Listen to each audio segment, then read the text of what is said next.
esta mañana nosotros tenemos un texto bien corto, es un versículo en la primera carta de Tesalonicenses o a los Tesalonicenses en el segundo capítulo. Vamos a estar leyendo el versículo 13 y es un versículo, yo creo que es importante para nosotros poder entender algunas cosas que hemos venido diciendo acerca de la iglesia de Tesalónica.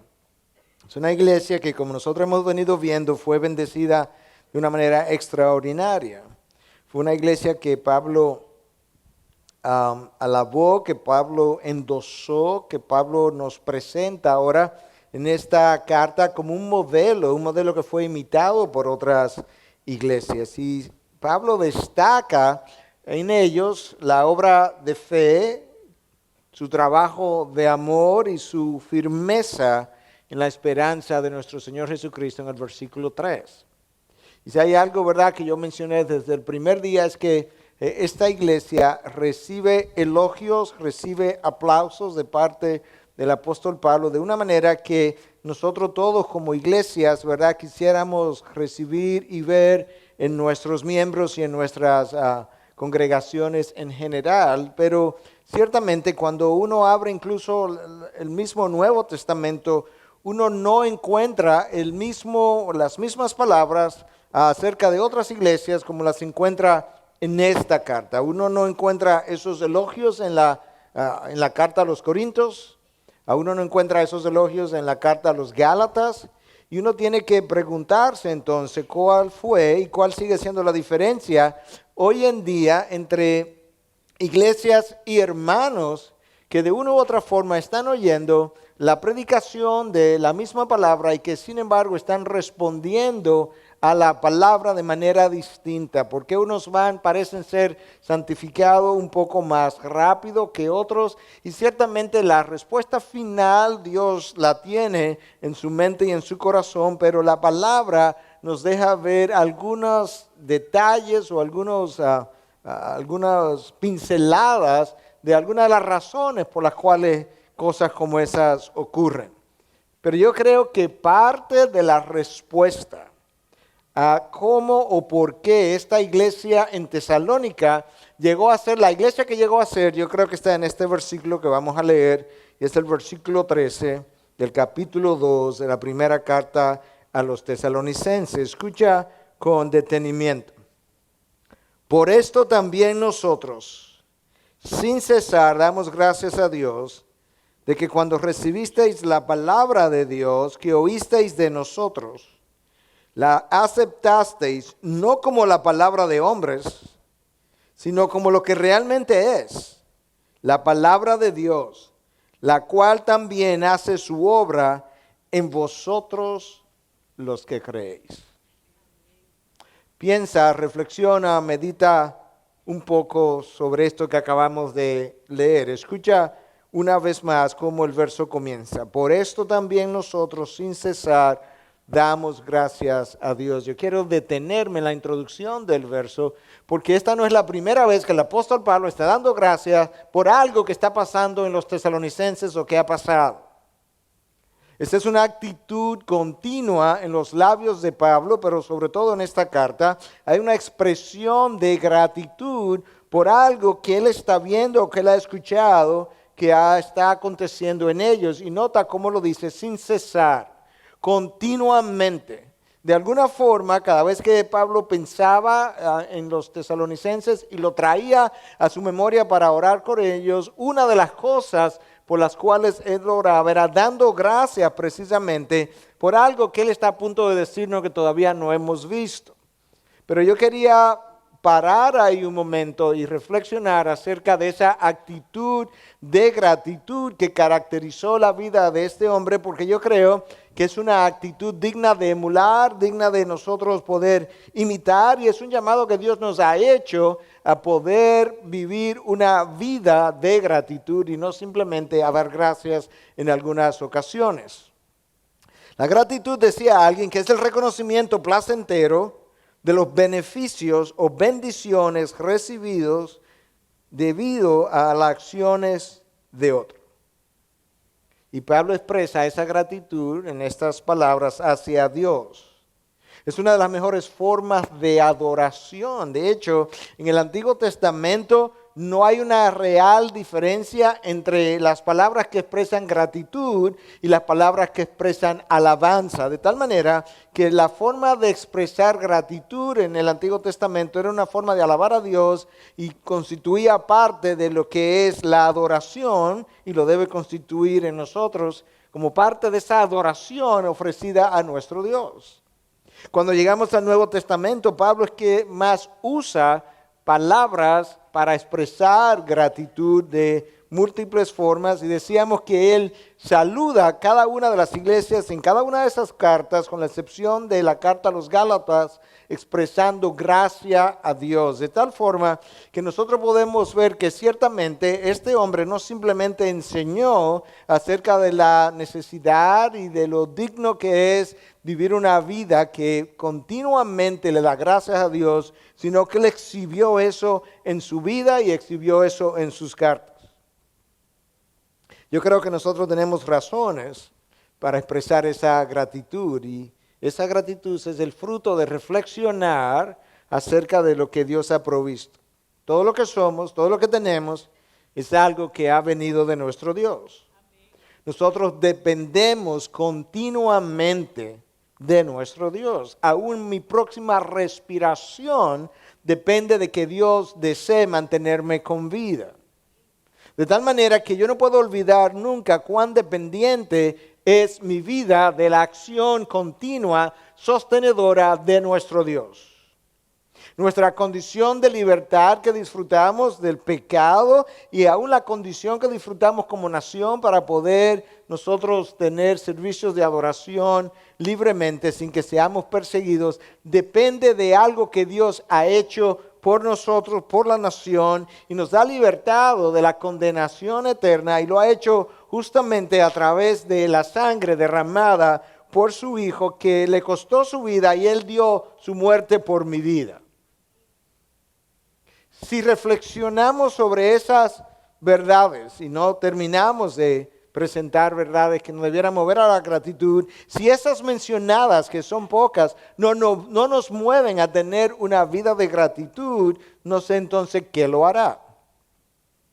Pero la realidad es que la ingratitud, la disposición opuesta, es lo más natural al ser humano.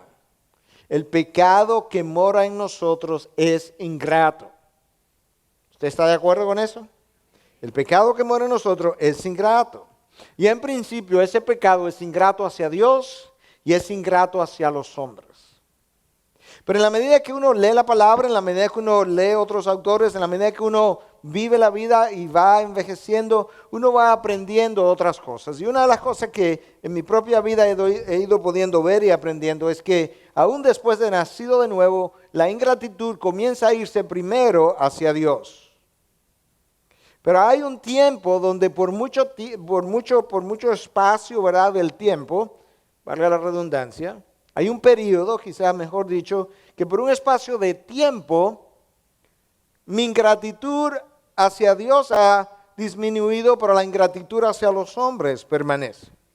Algo que no vemos en el caso del apóstol Pablo, no lo vimos mucho menos en el caso de la persona de Jesús. Y cuando eso permanece, a veces recibimos cosas de otros y cuando otros entonces nos cuestionan acerca de nuestra actitud de ingratitud, oímos expresiones como esta y algunos de ustedes las han oído de sus propios hijos, quizás sea ustedes mismos. Él hizo eso porque quiso. En otras palabras, yo no le debo ninguna gratitud porque eso lo hizo él porque quiso, ese es su problema. Yo no se lo pedí, yo no le pedí que lo hiciera.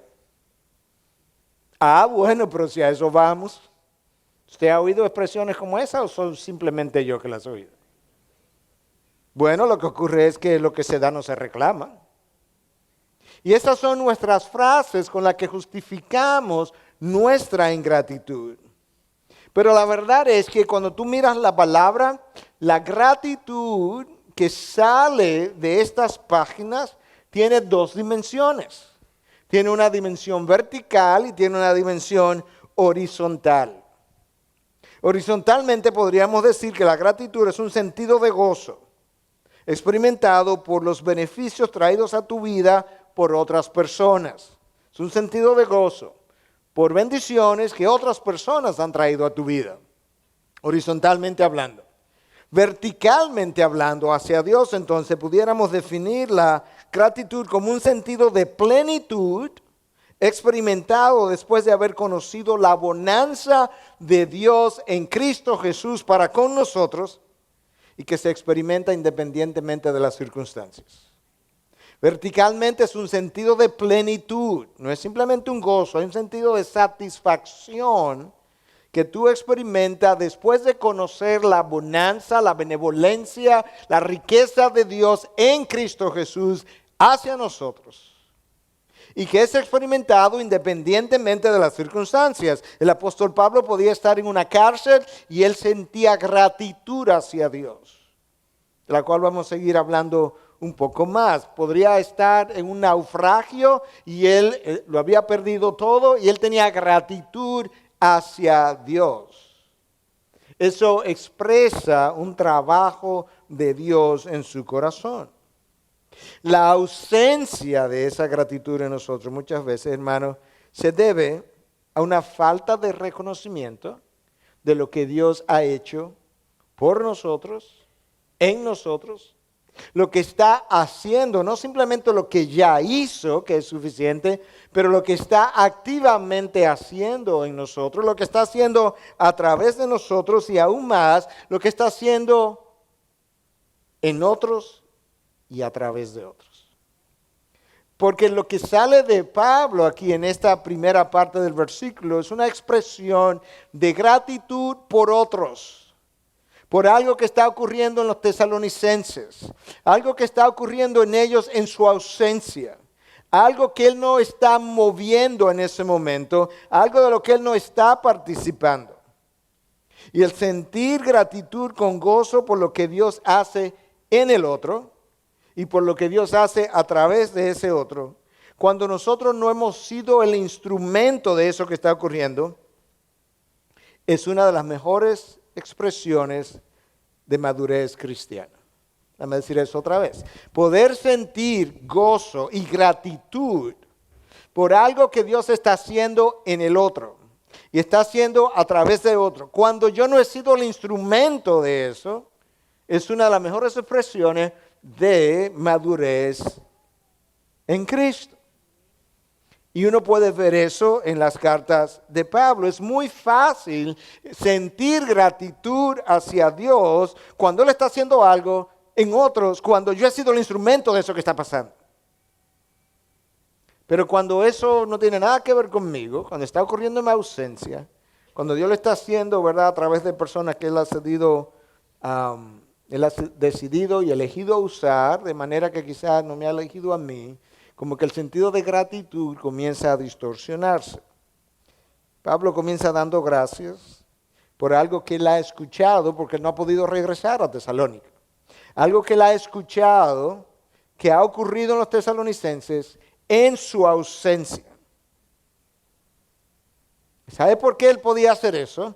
¿Saben por qué él podía experimentar el gozo de eso que está pasando? No es simplemente porque él los amaba, lo cual es cierto, pero él entendía perfectamente bien eso que está ocurriendo es en persona que Cristo dio sangre por ellos. Ellos le pertenecen a Dios igualmente que yo le pertenezco a Él. Ellos son parte de una misma causa, al igual que yo, y yo necesito regocijarme en esa parte de la causa de Cristo que está alejada de mí ahora, pero que tiene que ver con la gloria de nuestro Dios. Y Cristo controla ese proceso de crecimiento en los tesalonicenses, en nosotros, y no tiene que ver con nosotros el control de ese proceso de crecimiento, de tal manera que yo tengo que expresar mi gratitud hacia el Señor y en el Señor por la obra que Él está haciendo. Puesto en términos cotidianos y nuestros, si te enteras de que Dios comienza a usar otra iglesia en nuestra ciudad de una manera más significativa que lo que ha usado la nuestra, tú y yo necesitamos regocijarnos en eso, darle gracias a Dios por eso y ciertamente experimentar y expresar y orar, dándole gracias a Dios por lo que está haciendo los hermanos de la iglesia tal. ¿Tú puedes gozarte con algo como eso? Tú debes gozarte con algo como eso. Tú debes querer incluso que algo como eso pudiera pasar si es la voluntad de Dios. Y escucha a Pablo, por eso también nosotros sin cesar damos gracias a Dios. Sin cesar, en todo tiempo. En los salmos nada más, tú encuentras nada más y nada menos que 35 referencias a las acciones de gracia. Quizás una de las decisiones que tú puedes hacer en esta mañana es que a partir de hoy, cada vez que ore, la acción de gracia va a ser una de las cosas primeras que va a hacer. Pablo da gracias unas 18 veces en sus cartas y en otras 10 instruye a que demos gracias. Y en la Biblia, si la considera como un todo, hay no menos de 140 referencias a la gratitud. Usualmente nosotros damos, o sea, no es fácil, o sea, no es natural dar gracias cuando las cosas van bien. Conseguimos un trabajo, gracias, Señor. No conseguimos el trabajo, yo no entiendo. Estamos buscando una pareja para casarnos, aparece la pareja para casarnos. Gracias, Señor, por la elección que hiciste. No aparece la pareja para el Señor. Yo no entiendo, yo estoy desesperado. Cuando pudiéramos dar gracias a Dios de lo que me está evitando. Usted no sabe. Años de sinsabores. Escucha el autor de esta carta a los tesalonicenses, escribiendo a los efesios. Dando siempre gracias por todo. En el nombre de nuestro Señor Jesucristo, a Dios el Padre. Gracias por todo. Por el trabajo que conseguí y por el trabajo que no pude conseguir. Por el esposo futuro que no pude conseguir como el que pude conseguir. Y cuando la hermana en Cristo consigue uno y yo no lo pude conseguir, también tengo que dar gracias a Dios por lo que Dios le dio y le bendijo. Tengo que aprender a dar gracias a Dios por lo que Él hace en otros. Tengo que salirme un poco de mí mismo. Tengo que ver evidencia de gracia en el otro y no solamente reconocerla como, sí, yo sé que Dios está trabajando en él, pero no, yo tengo que gozarme en lo que Dios está haciendo en ese otro. Y eso es lo que Pablo está haciendo, él se está gozando con lo que está pasando en los tesalonicenses. Y de esa forma tú comienzas a entender que la gratitud no es simplemente una expresión oral.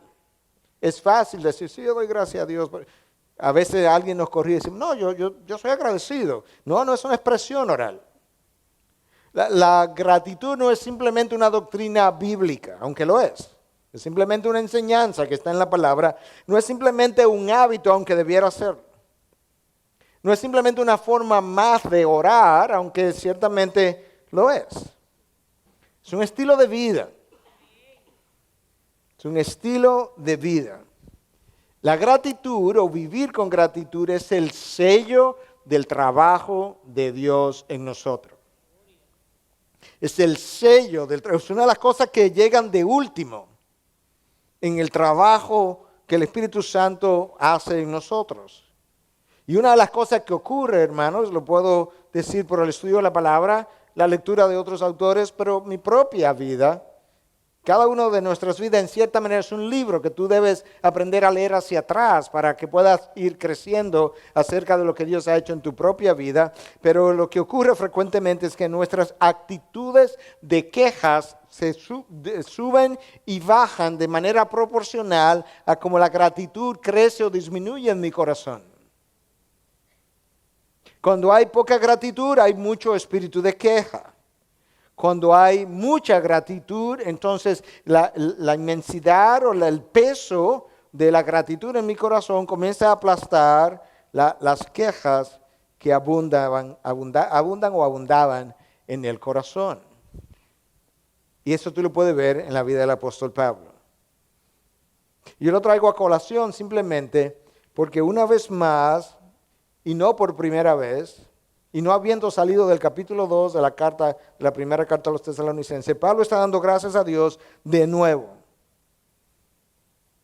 Por algo que tú y yo vamos a ver en un momento, pero quería reflexionar sobre esto. La actitud hacia Dios, la actitud de gratitud hacia Dios, es un indicador de que nosotros finalmente, la actitud de gratitud como estilo de vida, no en un momento dado, pero como estilo de vida, es un indicador de que nosotros finalmente entendimos lo que Cristo hizo por nosotros. La actitud de gratitud hacia los demás es otro indicador, pero es un indicador también de un trabajo de Dios, pero un poco distinto. Es un indicador de que mis celos y envidias y egocentrismos han comenzado a desaparecer, de tal manera que me permito, o mejor dicho, me permite eso, regocijarme por lo que Dios está haciendo en el otro, con quien ya no tengo celos, envidias, ni mi egocentrismo me está impidiendo que así lo haga. Y como había dicho, en general la gratitud es una marca de madurez en Cristo. Escucha el texto como sigue. Por esto también nosotros, sin cesar, no puedes pasar por alto los absolutismos de la palabra, sin cesar. Ahí hay una intensidad de lo que Pablo está diciendo. Yo hago esto, damos gracias a Dios. Escucha lo que sigue, porque estamos tratando de ir desempacando el verso una porción a la vez. Damos gracias a Dios, en primer lugar, de que cuando recibisteis la palabra de Dios que oísteis de nosotros, vamos a pararnos ahí un momento. Cuando recibisteis la palabra que oísteis de nosotros. Nosotros pudiéramos decir hoy en día, viendo hacia atrás, Señor, yo te doy gracias que en un momento dado tú enviaste a Pablo, a Silas y a Timoteo a predicar la palabra y que ellos la escucharon de parte de sus labios. Pero lo podemos decir también de pastores contemporáneos, de misioneros contemporáneos, de líderes del día de hoy. Padre, yo te doy gracias que el hermano tal o la hermana tal en esta circunstancia estaba ahí para poder hablar la palabra de vida de la cual cantábamos. Solamente tú tienes palabra de vida eterna. Entonces los tesalonicenses en un momento dado eran incrédulos. Pero había un equipo misionero de Pablo, de Silas, de Timoteo, que decidió ir y hablar la palabra. Y a ellos hablar la palabra, ellos escucharon la palabra que oísteis de nosotros, porque Pablo y su equipo entendía que cómo pues invocarán a aquel en quien no han creído, y cómo creerán en aquel de quien no han oído, y cómo oirán sin haber quien les predique, y cómo predicarán si no son enviados. Romanos 10, 14 y 15. ¿Cómo van a escuchar si no hay alguien que les hable? Y aquí nosotros vemos que este equipo entendió justamente cuál es nuestra responsabilidad y fue y predicó la palabra en medio de oposición. No fue que ellos fueron a Tesalónica porque Tesalónica disfrutaba del mejor clima, el mejor ambiente espiritual. No, predicaron la palabra en medio de la oposición, en medio de carencias y en medio de costumbres judías y paganas que tenían cientos de años de arraigo, que era difícil de desarraigar. Pero había una confianza en el mensaje que ellos llevaban. Y a veces nosotros no vamos, como ellos sí fueron, a compartir la palabra de vida eterna que solamente esa palabra puede sacar a una persona o a una ciudad o a una nación de su condición de mortandad. No vamos porque quizás nos falta agradecimiento por lo que Cristo ha hecho por mí. De manera que todavía yo no tengo esa sensación que Pablo sí tuvo para poder decir: el amor de Cristo me constriñe, me empuja, me lleva, me fuerza. O a veces no vamos porque no tenemos suficiente conocimiento de la palabra, y eso puede ser una razón para quedarme, pero no puedo quedarme sin estudiarla para luego ir, sino que muchas veces nos quedamos en el conocimiento y entonces seguimos por 15 años usando la excusa de que no tengo suficiente conocimiento y por tanto no puedo ir. No, esta gente fue. A veces nos falta fe en la palabra. Mire, pastor, es que esa gente son duras, usted porque no lo conoce. Esa gente son casi ateas. Me falta fe en el poder de la palabra. No, yo creo que, yo estoy orando, porque es que ellos no son fáciles, ¿no? A veces nos faltan agallas, coraje, valor, para hacer lo que esta gente hizo en medio de la oposición. Y todas esas son circunstancias que a veces nos impiden ir, pero no a este equipo. A este equipo que fue, que Pablo está dando, no puede perder la transición de lo que le está diciendo. Damos gracias a Dios, ¿cierto? Sin cesar, continuamente. Comienza ahí. Pero él está diciendo que le está dando gracias a ese Dios porque cuando recibisteis la palabra que oísteis de nosotros. Cada palabra ha sido inspirada por Dios. Por eso hablamos y creemos en la inspiración verbal, cada palabra. La palabra que oísteis de nosotros. Eso implica que hubo un mensaje que fue llevado. Yo tengo que preguntarme un poco acerca de quién lo llevó, pero tengo que preguntarme en respuesta a qué. Bueno, en respuesta al entendimiento de que ellos no pueden creer en alguien que no han oído. Y por tanto, alguien tiene que ir. ¿Y cómo van a ir si no hay alguien quien los envíe? Bueno, es que hay oposición. Bueno, este equipo que llegó a Tesalónica, ¿tú recuerdas lo que dijimos el primer día? Este equipo venía de Filipos, donde habían estado en la cárcel, donde lo habían castigado con varas, y decidieron entonces, bueno, si en Filipos no nos quieren, nos vamos. Entonces terminaron en Tesalónica. Pero resulta que en Tesalónica también los persiguieron. Apenas pudieron estar 3 días de reposo en Tesalónica predicando en las sinagogas. Algunos piensan, como dijimos, que él se quedó un poco más de tiempo predicando en otros lugares. Otros piensan que no, que apenas tuvo 3 semanas en Tesalónica. Y entonces que bueno, pues ya regresemos a Antioquía, que nadie nos quiere a ningún lado y esto da mucho trabajo. No, vamos a pararnos en Berea entonces. Y bueno, en Berea ahí fueron un poco hasta más nobles que los de Tesalónica porque comenzaron a oírlo, pero entonces gente de Tesalónica bajó a Berea y los persiguió en Berea y Pablo dice, bueno, pues regresémonos a Antioquía. No, todavía nos queda Atenas, vamos para Atenas, entonces vamos a Atenas. Y en Atenas se burlaron de él y entonces, bueno, pues ya vámonos a Antioquía. No, todavía queda Corinto. Y entonces llegan a Corinto. Y cuando llega a Corinto, Pablo dice que él rehusó predicar ninguna otra cosa que no fuera Cristo y este crucificado. Y allí en Corinto, en medio del paganismo y de la inmoralidad de aquella región, Pablo planta una iglesia. ¿Por qué? ¿Por qué?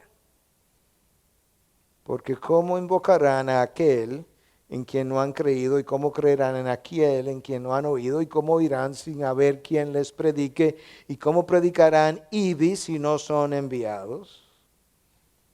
Tenemos que irnos preparando para enviar más, para invertir más en el envío, para enviar gente como este equipo que llegó a Tesalónica. Ellos oyeron la palabra de parte de Pablo, de Timoteo, de Sila. ¿Qué oyeron? Nosotros tenemos que estudiar la palabra haciéndole pregunta al texto. La palabra que oísteis de nosotros, ¿qué oyeron?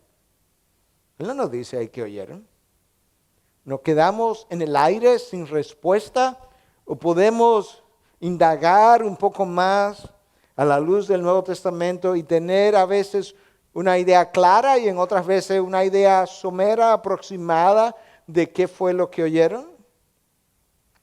Bueno, la realidad es que la palabra que ellos oyeron de este equipo, la oyeron vía enseñanza y predicación. Yo puedo preguntarme entonces, cuando yo escudriño el Nuevo Testamento y veo y encuentro las palabras usadas para predicación y para enseñanza, ¿cuáles son las palabras más comunes y qué es lo que enseñan y predican? Porque con toda probabilidad, entonces, eso fue lo que ellos oyeron. Lo que Pablo y su equipo solían predicar, lo que los apóstoles, lo que Cristo solía predicar y lo que solían enseñar. Y la realidad es esta, que cuando tú revisas el Nuevo Testamento hay predominantemente 4 palabras que son usadas en el contexto de la predicación. Cuando se habla de que alguien estaba predicando o proclamando, usualmente son una de estas palabras, o enseñando. ¿Qué dicho es una de ellas? Entonces, cuando tú escudriñas un poco más, te das cuenta que en casi todas las apariciones de esa palabra, lo que se está proclamando es o el Evangelio o Jesús mismo. Ok. Entonces le haces un check. La palabra que ellos oyeron de nosotros quizá tenía que ver con el Evangelio o con Jesús mismo, pero resulta que hay otras palabras que son usadas en el mismo contexto de proclamar, y la próxima palabra es evangelizo. Y eso en el contexto tiene que ver con la proclamación de las buenas nuevas. ¿De quién? De Jesucristo. O sea que en el primer caso es la proclamación del Evangelio o la persona de Jesús. En el segundo caso es la proclamación de las buenas nuevas del mismo Jesús. Pero hay otra palabra que aparece en el Nuevo Testamento para expresar lo que es proclamación, evangelización, predicación, y es martureo, de donde viene nuestra palabra mártires. Y eso tiene que ver con dar un testimonio. Y me serán testigos, Hechos 1:8, darán testimonio, serán mártires, como verdaderamente los fueron, dar testimonio de alguien, pero resulta que ese alguien es la persona de Jesús. O es la palabra didasco, que tiene que ver con enseñanza, y por lo general se refiere a lo que Jesús enseñó. Ser discípulo de todas las naciones, bautizando en el nombre del Padre, el Hijo y el Espíritu Santo, y enseñarle a obedecer todo lo que os he enseñado. De manera que ahora yo tengo una mejor idea de qué fue lo que ellos oyeron probablemente del apóstol Pablo, de Silas y de Timoteo. Bueno, oyeron la proclamación de las buenas nuevas de Jesucristo, oyeron de Jesús mismo, u oyeron acerca de la necesidad de obedecer lo que Jesús le había enseñado a ellos previamente. Eso fue lo que escucharon. Pablo está dando gracias por eso que resultó al haber escuchado. Escucha el texto como continúa. Estamos todavía en el mismo versículo. Por esto también nosotros sin cesar damos gracias a Dios. Entonces él comienza a revelar una primera parte de por qué él le está dando gracias. En primer lugar, de que cuando recibisteis la palabra de Dios, que oíste de nosotros, y ya hablamos de qué fue lo que oyeron, la aceptasteis, esto es motivo de gozo, de gratitud, perdón, la aceptasteis no como la palabra de hombres, sino como lo que realmente es la palabra de Dios. Cuando tú oíste algo que salió de nuestros labios, al escucharlo, la receptividad que tuvieron no fue la de hombres que pensaron que lo que escuchaban era enseñanza de hombres, sino que había una actitud de corazón en ustedes que al escuchar lo que hablamos, entendieron que no se trataba de una palabra de hombres, sino lo que la palabra realmente es, la palabra de Dios. Ahí está la clave de la transformación de los tesalonicenses. Literalmente.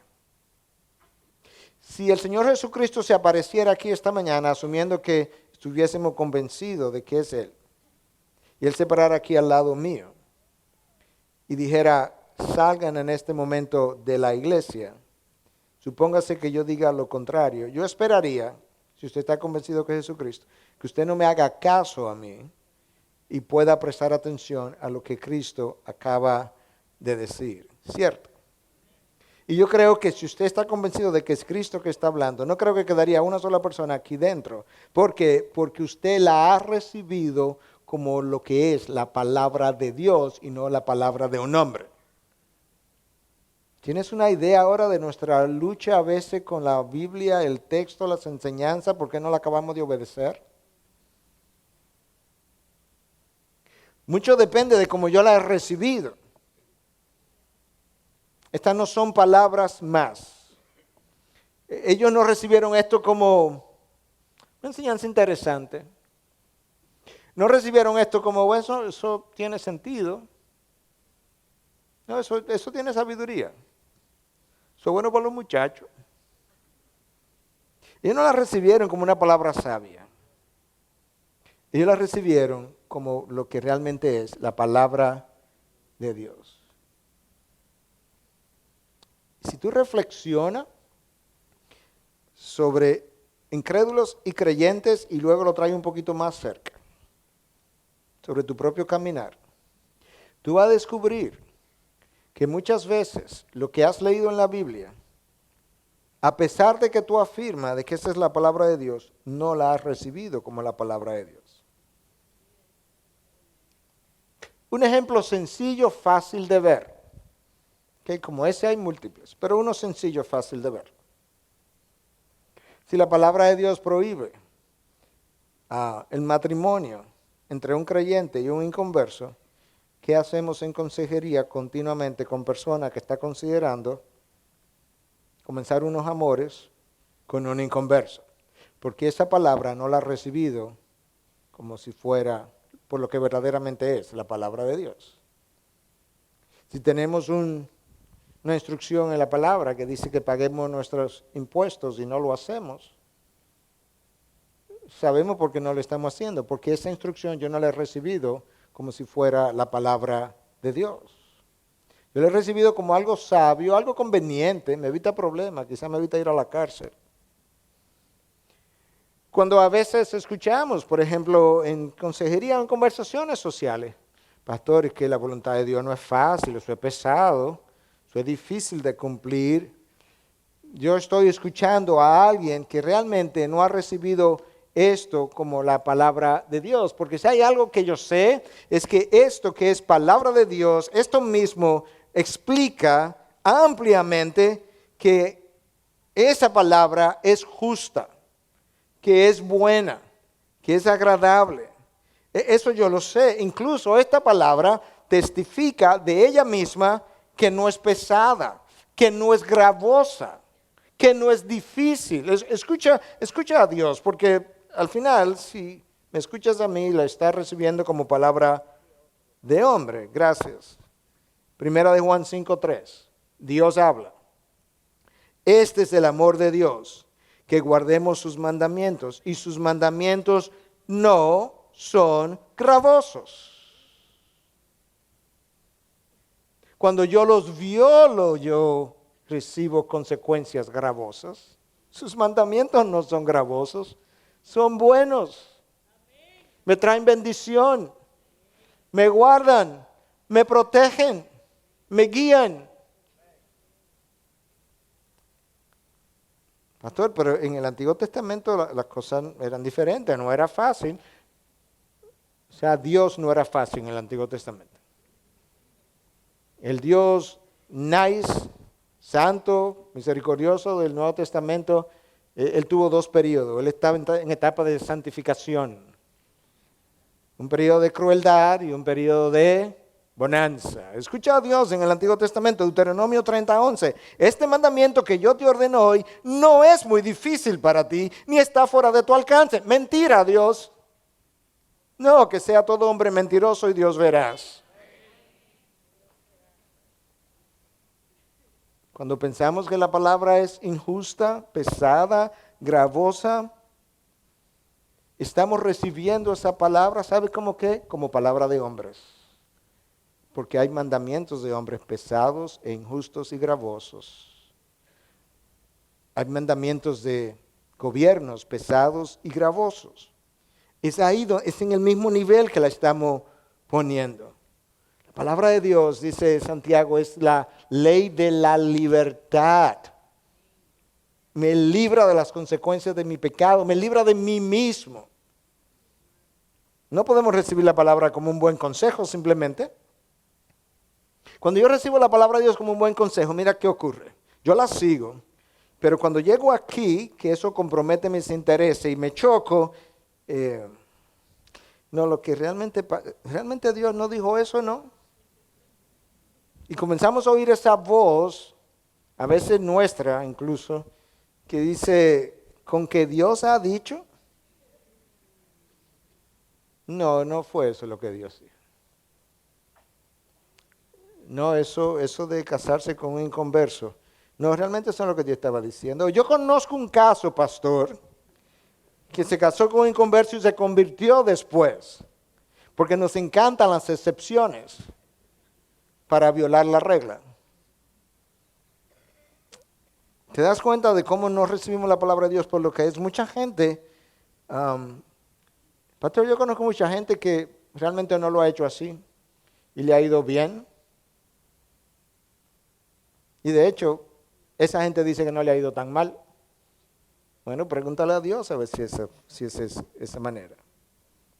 Otra vez en nuestro corazón egoísta, interesado, materialista, cuando escucha el mandato de Dios y comienza a ejecutarlo, muchas veces no lo ha recibido verdaderamente como palabra de Dios, por reacciones que luego tenemos a la misma obediencia, yo lo voy a ilustrar ahora, a la misma obediencia del mandato. Déjame decir eso otra vez para luego ilustrarlo con la misma palabra. Yo leí algo en la palabra, lo comienzo a obedecer. Al obedecerlo, hay cosas que ocurren que ahora ponen de manifiesto mi ingratitud en la obediencia de la palabra que yo creía que era la palabra de Dios, pero que ahora yo no la estoy recibiendo como tal. Escucha esta ilustración. Las mejores ilustraciones salen de la misma palabra. Cristo hablando, Mateo 20, 10 y 15. Hay una parábola, él cuenta una parábola de unos trabajadores. Y él contrata a uno en la tercera hora del día y le dice, te voy a dar un denario. Ese es el mandamiento. Contrata a otro a la sexta hora del día y le dice, te voy a dar un denario. Contrata a otros en la novena hora del día y le dice, te voy a dar un denario. Contrata a otros en la 11ª hora del día y le dice, te voy a dar un denario. Todos al oír el mandato dijeron, sí, cómo no. ¿Cómo no? Sí, claro. Ese es el mandato. Comienzan a obedecer, comienzan a trabajar. El día se acaba. Y cuando llegaron los que fueron contratados primero, pensaban que recibirían más. Pero ellos también recibieron un denario cada uno. Y al recibirlo murmuraban contra el hacendado, diciendo, estos últimos han trabajado solo una hora, pero los han hecho iguales a nosotros que hemos soportado el peso y el calor abrasador del día. Pero respondiendo él, que ilustra a Dios, dijo a uno de ellos, amigo, no te hago ninguna injusticia. No me diga que soy injusto. No me diga que este mandamiento es injusto, amigo. Eso es lo que Cristo está. ¿Tú conveniste conmigo en un denario? Toma lo que es tuyo y vete, porque yo quiero darle a este último lo mismo que a ti. ¿No me es lícito hacer lo que quiero con lo que es mío? ¿O es tu ojo malo porque yo soy bueno? ¿Dónde que está el problema? En la gracia extendida a otros, te di lo que no le di a ustedes de la tercera hora. ¿Ahí es que está el problema? No, él dice, ahí no es que está el problema, porque yo di lo convenido y yo puedo también hacer lo que yo quiera con lo que es mío. O el problema está en tu ojo, o es tu ojo malo porque yo soy bueno. ¿Te das cuenta que necesitamos recibir la palabra de Dios por lo que es? ¿Cómo es? Y eso va a tener el efecto que tuvo en los tesalonicenses. Al final del día, esta gente estaba llena de ingratitud. Nuestro corazón rebelde muchas veces se opone a recibir esa palabra como esta gente lo recibió. Y no ha querido entonces hacer lo que se supone que debemos hacer. Nuestra condición a veces toma esta palabra como un consejo, como un Aristóteles dio consejo, un Platón, un Sócrates, o Mahatma Gandhi, como uno de ellos. Entonces cuando Pablo dice que ustedes recibieron la palabra de Dios, no como la palabra de hombre, sino como lo que es la palabra de Dios, yo tengo que preguntarme, ¿cómo es que es la palabra? ¿Cierto? Yo tengo que desempacar el verso, entonces no puedo quedarme por lo que es la palabra de Dios. Sí, pero ¿cómo es la palabra de Dios? Para saber cómo fue que la recibieron.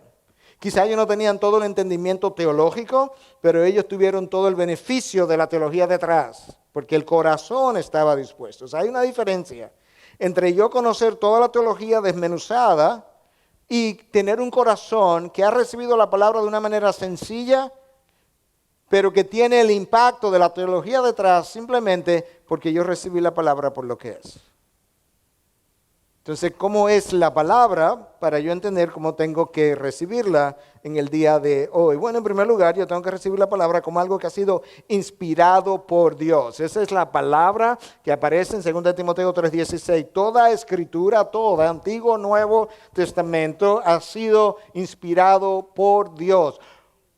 Exhalado, theopneustos, salió del interior de Dios. Y si la fuente entonces es Dios, tú tienes que entender que esa palabra que ha salido de Él necesita el mismo respeto, honor, honra que Dios mismo. Para decirlo en las palabras de Martín Lutero, cuando la Biblia habla, Dios habla. Y yo lo diría de esta otra manera, cuando la Biblia habla, Dios habla y el hombre calla. Es la palabra de Dios, no es la palabra de hombres. Yo tengo que recibirla de esta manera, yo tengo que recibirla. Si lo voy a recibir por lo que es, déjame decirte cómo más yo tengo que recibirla. Yo tengo que recibirla como necesaria. Adán perdió el camino a Dios y solamente la palabra me provee la brújula espiritual para yo encontrar el camino. Solamente la palabra me da la luz para yo ver el camino. Solamente la palabra me presenta la verdad que está en el camino, y por eso cuando Cristo vino, dijo: yo soy el camino, la verdad y la vida. Tú tienes que recibir la palabra como necesaria para tu alma, para tu vida. Como tú comes tres veces al día porque considera el alimento necesario, si la vas a recibir como lo que es, como la palabra de Dios, una de sus características es que la palabra es necesaria.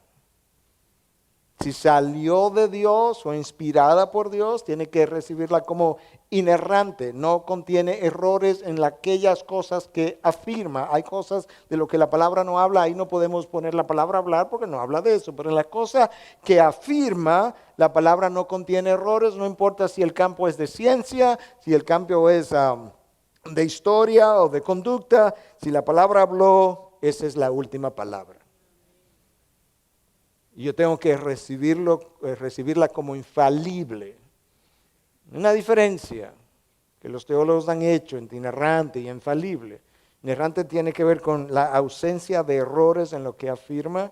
Infalible tiene que ver con que la palabra no me puede engañar, no me puede dirigir en una dirección que es falsa. La palabra no me puede prometer una cosa que no me va a dar posteriormente, y por tanto, si la voy a recibir como lo que es, la recibo como una palabra inspirada por Dios, por tanto inerrante e infalible. La recibo también como una palabra autoritativa y por tanto incuestionable.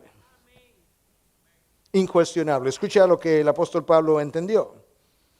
Al contrario, ¿quién eres tú, oh hombre, que le contestas a Dios? ¿Dirá acaso el objeto modelado al que lo modela, ¿por qué me hiciste así? No tenemos el derecho, no tenemos la autoridad, no tenemos el entendimiento, no tenemos el conocimiento. No entiendo a Dios. Sí, Dios te va a decir: no, yo sé que tú no me entiendes. Si me entendieras, fuera Dios, o yo fuera hombre. Por eso no me entiendes. Pero no te he pedido que me entiendas siempre, que entiendas lo que yo te he revelado, y lo otro, que me creas. Que reciba la palabra por lo que verdaderamente es autoritativa, es incuestionable.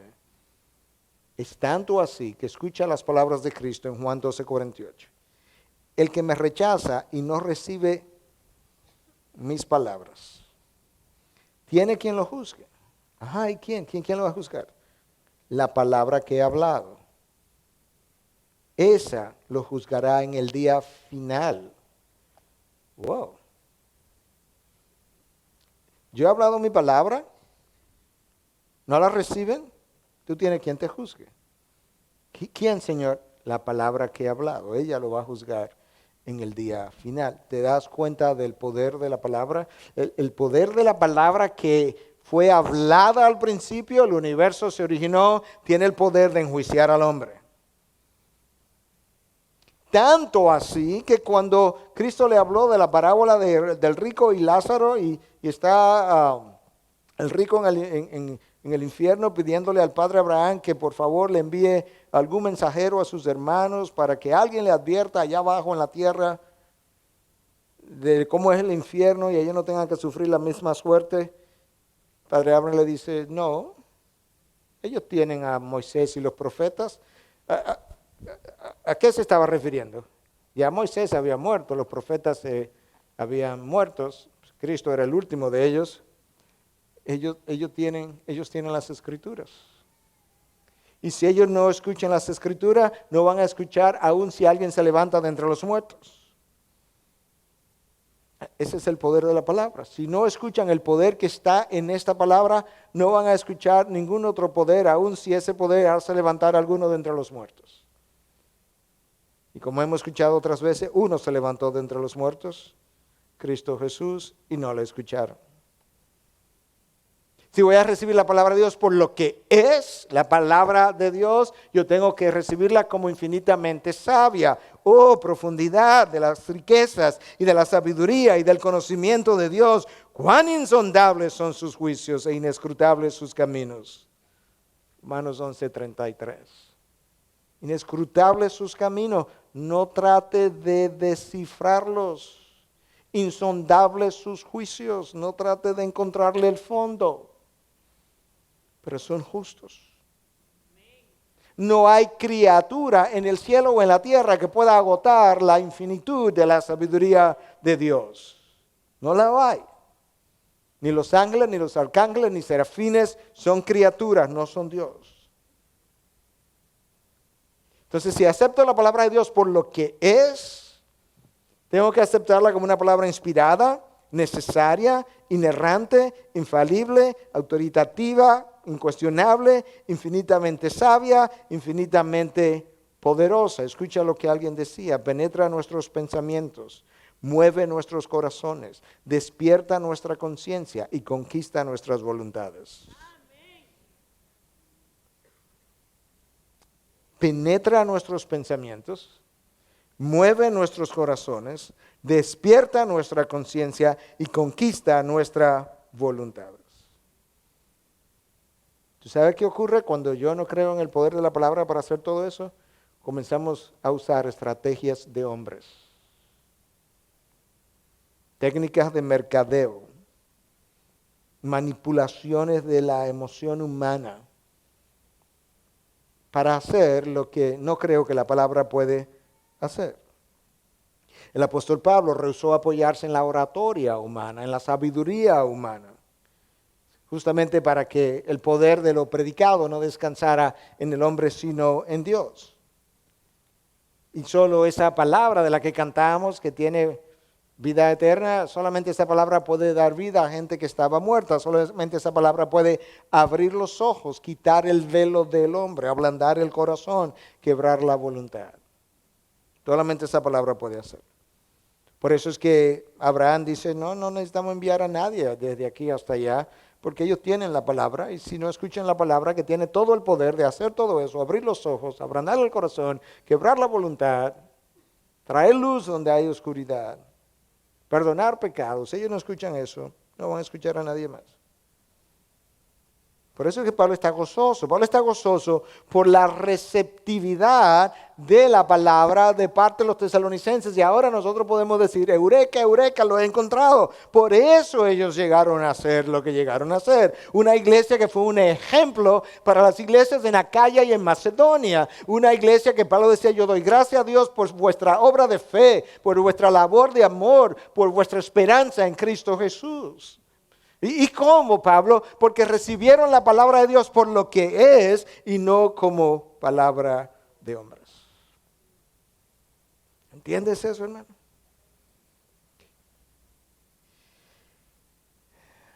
En corto tiempo. Pablo estuvo allí 3 semanas o quizás 6 meses. No tuvo mucho tiempo. Y tuvo que irse, lamentablemente. Y cuando él se fue, yo comentaba con el equipo de la oficina en esta mañana: si hay algo que a mí me llama la atención y me trae convicción siempre, es cuán pendiente Pablo estaba de esos de quien él se había alejado.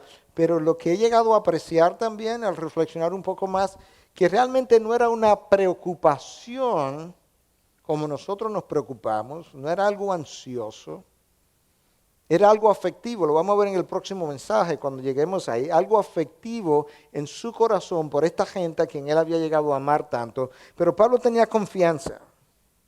Y nosotros vemos esa confianza en Pablo, en eso que se había plantado en más de una ocasión. Y tú lo puedes ver aquí porque no hemos terminado el verso todavía. Yo tengo que ir cerrando, pero no hemos terminado el verso. Escucha cómo es que cierra el verso, porque en el cierre es que tú encuentras la confianza expresada en esto que él sembró. Escucha, por esto también nosotros sin cesar damos gracias a Dios de que cuando recibisteis la palabra de Dios que oísteis de nosotros, la aceptasteis no como la palabra de hombres, sino como lo que realmente es la palabra de Dios. Hasta ahí habíamos llegado. Ahora escucha el cierre. La cual también hace su obra en vosotros los que creéis.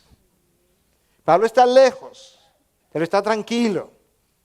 ¿Por qué está tranquilo? Porque él llevó la palabra, él predicó la palabra, le enseñó la palabra y la palabra hace su obra en vosotros los que creéis.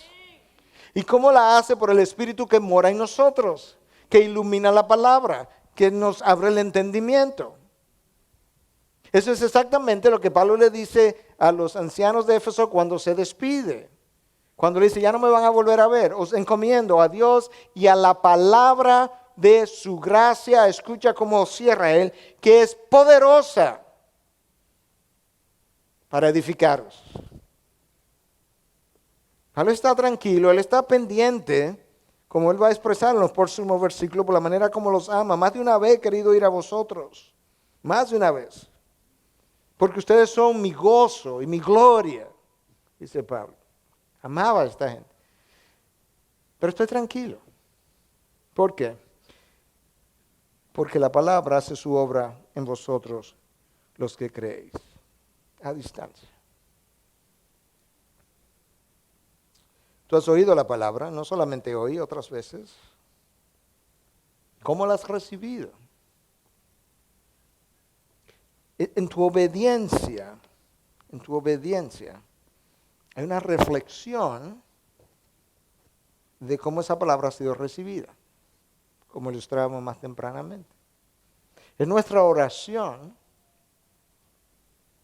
que en un día como hoy quizás, en un mes como este, que es el primer mes del año, tú puedas pausar, reflexionar, meditar y decir verdaderamente, ¿cómo es que yo he recibido esta palabra? Ya habiendo creído, ya habiendo nacido de nuevo. ¿Por qué mi resistencia con frecuencia a obedecerla?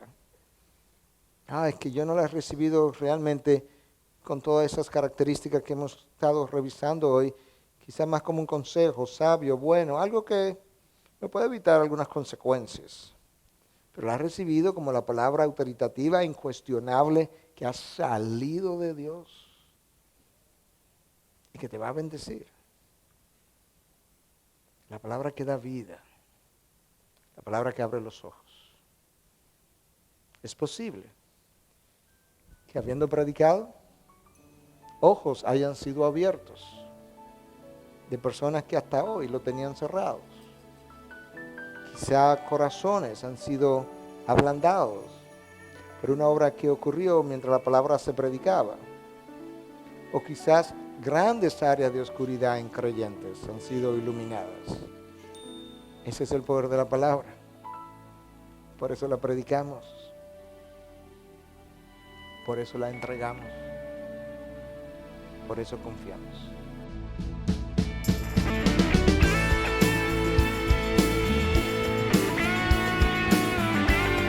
Esta es una producción que llega hasta ustedes gracias a los aportes de individuos y empresas comprometidos con la defensa de la fe.